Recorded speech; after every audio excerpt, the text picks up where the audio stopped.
The best stories are the personal ones, and if you're a horror filmmaker, you know, the best way to tell a scary story is to find the thing that scares you the most and put it in the story. And the thing that scares me the most is the idea of a spider the size of a pit bull terrier. Yeah, I'm intensely arachnophobic, so anything with 8 legs freaks me out. Like I have a visceral reaction to spiders, so I just basically took my worst nightmare and just magnified it by a huge amount. Both Keir and I were very much on the same page in terms of getting the best person to do the effects in that space. And it just so happens, because of my relationship with Richard and Weta, I was able to ring Richard up and said, I got 2 words to say to you, and they are giant spider. I think these days a lot of people are doing things digitally, and Keir wanted to do everything practically, and Richard just loved the opportunity. Well, with any project that you do, it's all about the people that you're going to be working with. Obviously, the subject matter of this film is super exciting to us, but the fact that Keir is such a extraordinary filmmaker, such a dynamic and unique individual,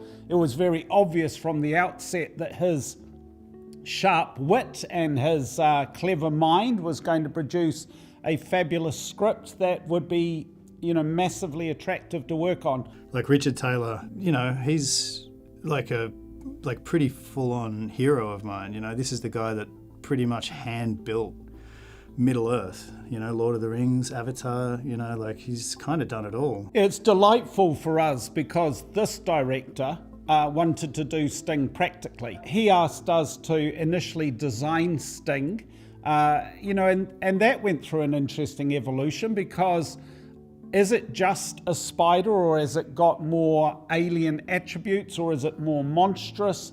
But Keir had a very strong vision of that. So one of the things I wanted to do was to take the design of Sting from a redback spider, which is like shiny black, with that cool red stripe down the back. It looks like a racing car or something. But also I was taking a lot of inspiration from the H.R. Geiger designs for Alien, where it's this shiny, sort of almost metallic black look to it. So it looks like, the ultimate killing machine. In its simplest form, Sting is ultimately just a puppet. It is puppeteered by 3 or 4 people that are operating the legs and its general movement off poles that will ultimately be painted out digitally. That is tricky enough. You think about the challenge of just rubbing your tummy and patting your head, and then do that with 3 to 4 people over 8 legs. You start to get the realities of the level of training and practice and rehearsals required by a team of people to be able to move a spider believably. Just because I'm a big fan of puppetry, I grew up worshipping Jim Henson, and I just think that there's something so beautiful about the practical element of it. And she's an amazing puppet. She has this hydraulic system that creates that kind of elastic recoil nature of the spider jumping, which is super uncanny and weird. But I'm finding it, for the most part, really fascinating. I'm finding it really fascinating watching the puppetry and how much work goes into this and how much movement. For months and months before, they've been working out how to articulate the knuckle on its left leg, let alone all 8 of them. And it's interesting when you consider the actors that are actually going to play opposite something in a film. It's evident quite often to an audience when a director is chosen to go down an entirely digital pipeline that the actors don't perform against something that has presence, that isn't present in the environment. And for a movie like this, where the relationship between the victim and the predator is primary to give the essence that the director is trying to capture, that sense of presence becomes paramount. And actors are reactive, so if you're coming at them with a tennis ball on a stick, they're going to have a lot of work to do, and there's probably going to be a lot of help you're going to have to give them. But if you're coming at them with, a 15-pound puppet that's like shrieking at them and spitting everywhere, they just react to that. And he really over-delivered.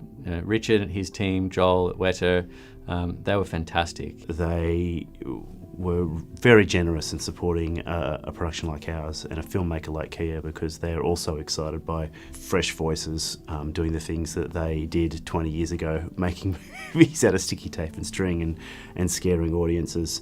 And, you know, their input into the character of Sting was priceless. They designed Sting from the ground up, designed Sting to do everything that Kia wanted Sting to do. We just firmly believed that this movie would be scarier and better and cooler if it had actual puppets and actual practical effects most of the way through. People have a kind of, it's in their DNA, it's a natural primal fear of spiders. You know, that's how strong arachnophobia is.